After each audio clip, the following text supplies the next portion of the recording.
Baik Bapak Ibu dosen, Assalamualaikum warahmatullahi wabarakatuh. Bapak Ibu dosen mungkin pernah merasa kelelahan, capek ya dalam mengurusi impasing, tapi hasilnya tidak jelas.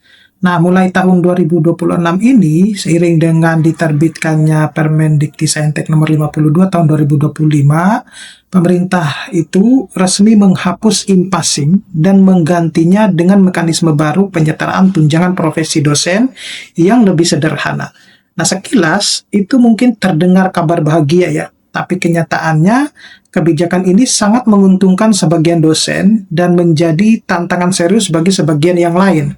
Nah, di video ini saya akan menjelaskan secara lengkap siapa yang paling diuntungkan, siapa yang perlu waspada, dan bagaimana strategi menyikapi agar karir akademik kita itu tidak salah langkah.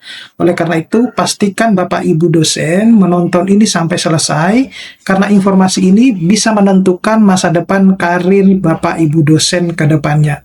Nah, tapi sebelum saya membahas ini lebih dalam, saya mau menginformasikan kepada Bapak Ibu dosen bahwa bagi Bapak Ibu dosen yang ingin mendownload e-book yang bisa digunakan untuk pegangan guru yang bisa digunakan untuk menulis di jurnal Scopus, di jurnal Sinta 1 maupun Sinta 6, menulis buku ataupun kegiatan Tridharma yang lain yang bisa dengan mudah Bapak Ibu lakukan, bisa dengan cepat, hasilnya lebih bagus.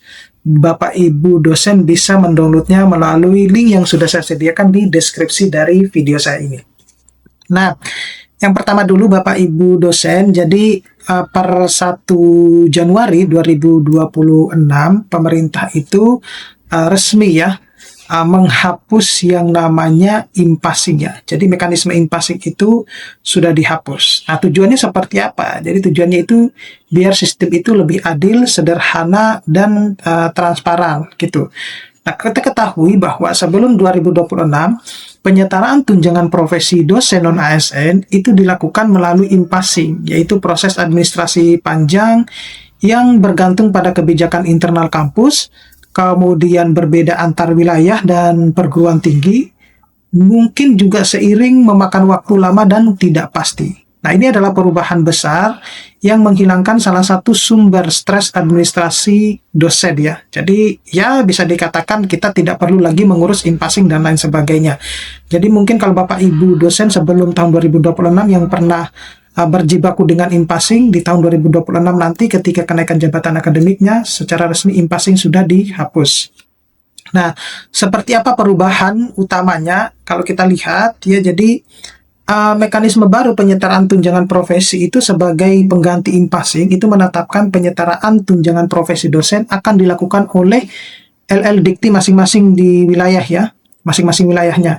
Jadi LL Dikti ini akan menerbitkan surat keputusan SK penyetaraan tunjangan profesi dosen khusus untuk non-ASN yang memuat NIDN, nama dosen, kemudian jabatan akademik terakhir, golongan yang disetarakan, kemudian masa kerja itu berdasarkan pada TMT jabatan akademik pertama, kemudian kode dan nama perguruan tinggi. Nah, SK ini itu menjadi dasar pembayaran tunjangan profesi dan berlaku 1 tahun. Akan kemudian diperbaharui setiap tahun mengikuti perubahan golongan di masa depan atau masa kerjanya.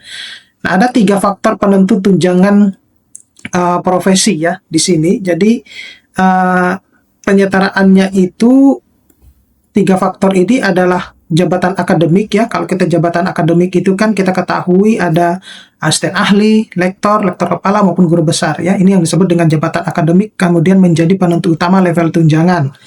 Kemudian yang kedua itu ada golongan dan TMT jabatan akademik.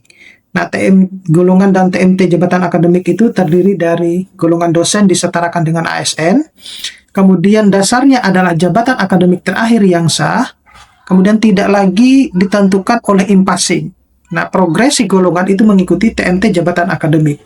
Kemudian yang ketiga itu berkaitan dengan masa kerja. Jadi masa kerja ini diakui sebagai faktor kesejahteraan dan memberi kesinambungan karir dan penghasilan. Nah, fokus kebijakan ini bergeser dari administrasi dokumen ke rekam jejak karir akademik yang lebih nyata gitu. Nah, seperti apa dampak positifnya? Jadi dampak positif kebijakan baru ini, nah untuk dosen lektor itu paling diuntungkan. Nah, karena kebijakan ini itu menghapus golongan lektor ya. Sebelumnya ada lektor angka kredit 200 yang mentok di 3C, dan ada lektor angka kredit 300 yang bisa sampai 3D. Nah, mulai 2026 itu semua lektor itu cukup angka kredit 200 saja. Jadi tidak ada yang 300 ya. Semua lektor itu bisa naik menjadi sampai 3D tanpa harus mengumpulkan angka kredit hingga 300. Jadi tidak ada lagi pembatasan berdasarkan pilihan angka kredit. Nah, artinya jalur karir itu lebih adil, tidak ada nasib beda antara dosen lektor, kemudian lebih cepat menuju lektor kepala dan 4A. Nah, kemudian berikutnya itu adalah yang guru besar, ya, dampak untuk guru besarnya. Jadi kalau untuk guru besar dan dosen berprestasi, nah guru besar ini naik golongan mengikuti TMT ya, jadi 4A, 4B, dan 4C, kemudian 4D dan 4E itu dimungkinkan dengan tambahan angka kredit, yaitu bagi teman-teman dosen yang ingin menaikkan jabatan akademik ke 4D atau 4E, itu harus menambahkan angka kredit 200 lagi. Tetapi kalau misalnya dalam pengajuan jabatan akademiknya menuju ke guru besar, itu langsung dapatnya 4A. Nah, nanti secara periodik per tahunnya, itu nanti otomatis naik 4B, 4C gitu. Nah, kecuali kalau Bapak Ibu dosen yang sudah guru besar, mau naik ke 4D, itu menambah angka kredit 200 lagi. Nah, dosen dengan 4 publikasi internasional bereputasi, itu bisa loncat jabatan akademik ya, dan dianggap sebagai prestasi ilmiah yang luar biasa, dan mendapatkan insentif struktural nyata. Nah, ini mendorong budaya riset dan publikasi yang berkualitas. Jadi, intinya adalah kita harus produktif ya. Jadi, kalau saya menganggap bahwa kenaikan jabatan akademik itu satu-satunya adalah kuncinya harus produktif. Nah, lalu seperti apa dampak negatifnya ya? Nah, ini kita bahas dulu yang tantangan untuk lektor kepala. Nah, lektor kepala itu hanya golongan 4A ya. Jadi tidak ada lagi 4B, 4C ya.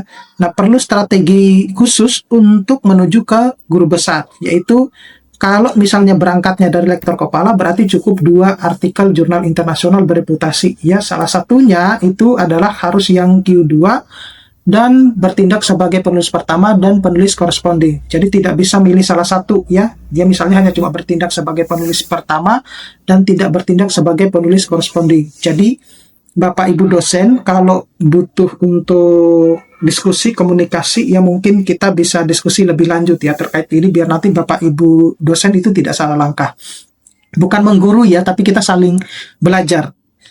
Nah, untuk syarat guru besar tentu jauh lebih lebih ketat ya, karena memang yang diprioritaskan itu sebenarnya kalau saya memandang seorang guru besar itu dia harus memiliki value sebagai seorang guru besar dan bisa dijadikan sebagai panutan atau role model gitu ya. Jangan sampai kayak guru besar yang mungkin banyak di luaran sana yang hanya memikirkan ego, yang penting jadi guru besar, ada embel-embel nama profesor di depannya, tapi khawatir ke depannya dia tidak bisa berkontribusi besar terhadap pengembangan ilmu pengetahuan ya, atau bahkan mungkin dia melabeli dirinya sebagai yang feodalisme. Nah gitu, sehingga kalau diberikan masukan mungkin sama yang lain, itu khawatirnya tidak bisa terima gitu ya. Jadi hati-hati dengan gelar guru besar ke depannya. Nah, untuk sebelum kita masuk kesimpulan, saya ingin mengetahui dulu untuk membahas terkait dengan dampak negatif tantangannya.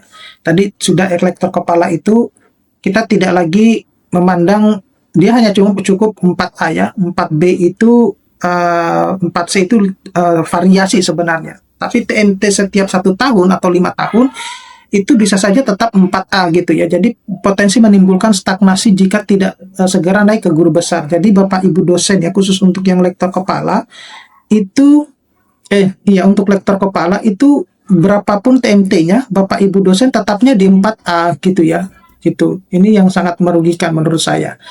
Nah, untuk tantangan dan harapan ke depan ya, kesimpulan, jadi kebijakan ini adalah langkah maju, tetapi harus dikawali implementasinya. Nah, harus dijaga agar tidak menimbulkan ketimpangan baru. Monitoring dan evaluasi berkelanjutan sangat diperlukan ya. Nah, jika dijalankan dengan adil dan konsisten, kebijakan ini itu bisa meningkatkan kualitas dosen, mempercepat karir akademik, dan memperkuat sistem pendidikan tinggi di Indonesia.